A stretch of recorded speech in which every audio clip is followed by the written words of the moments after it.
Hi, today we're going to be answering the age-old question of why is my coffee cold?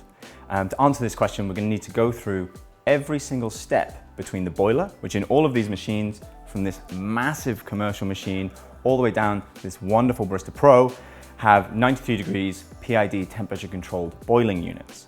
So how does that temperature reduce from 93 degrees all the way down to, as we'll see, what it is in the cup? And the answer is every single bit that gets in the way. So the water in here will start at 93. It will then have to pass through our group head, through the coffee in our portafilter, which a lot of people forget, through the portafilter itself, and then into our cup. Making sure that every single one of these elements is hot is imperative to have a coffee that's not tepid or lukewarm. So what we're going to do is run some water through in all these machines in different states. This one's just off, and figure out which bits make the biggest difference and teach you how to at home get the most hotness in your cup. So let's start with the commercial machine. I'm going to grab a cup that's been preheating for, I think this machine's been on for about a month. So this cup's been long in the making. We're going to put it underneath. As you can see on the front, this is at 93 degrees, and we're just going to run a little bit of water into our cup.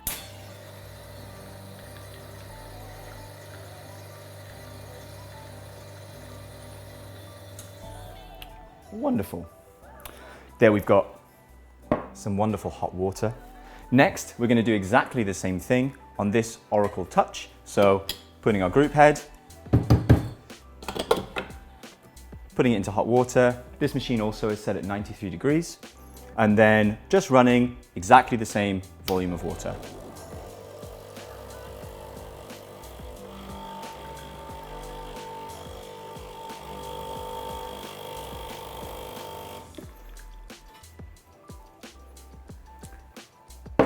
And now, the final one, this machine that's fully cold. So the cups haven't been preheated, the portafilter haven't been preheated, and to be honest, the machine isn't even on yet. So we're going to first turn it on. Fortunately with the Barista Pro, I'll have a 3-second heat up time. It's hot now, but that's only the boiler element. So now we're going to do exactly the same thing and run some water through into our cold cup.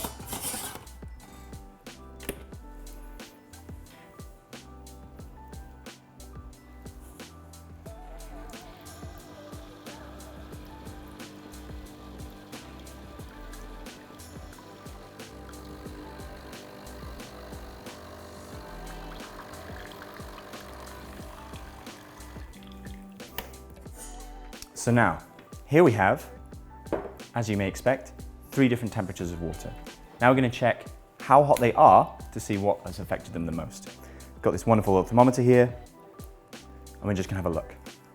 So on this one, we've got it sitting at 67, 68.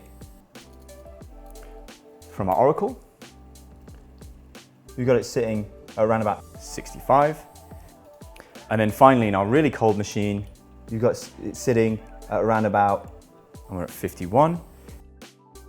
So that temperature difference, all the way from having preheated cups, preheated portafilter, and preheated cup, to having preheated cup, not preheated portafilter, and a boiler that's already hot, all the way down to cold cup, cold portafilter, cold water.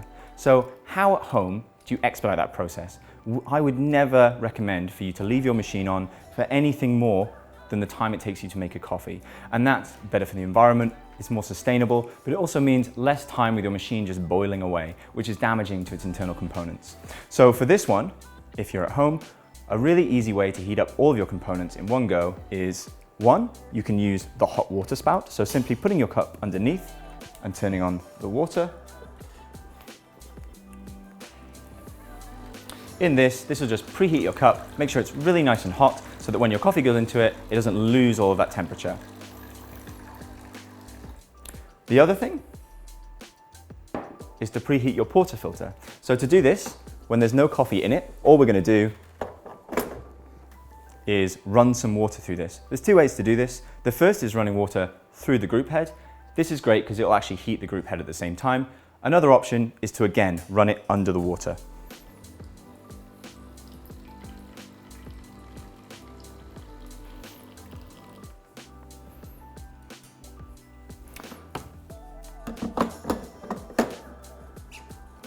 So now we're going to do exactly the same thing. I've got my cup that's been preheated. I've got my machine that was turned on barely a couple of minutes ago. And we're going to run some water through to see what temperature we're at now.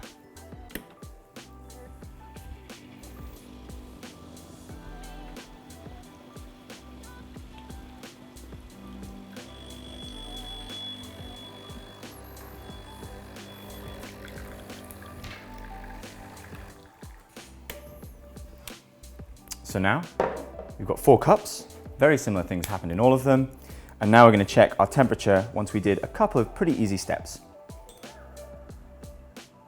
And there we're at 68, the hottest of the 4.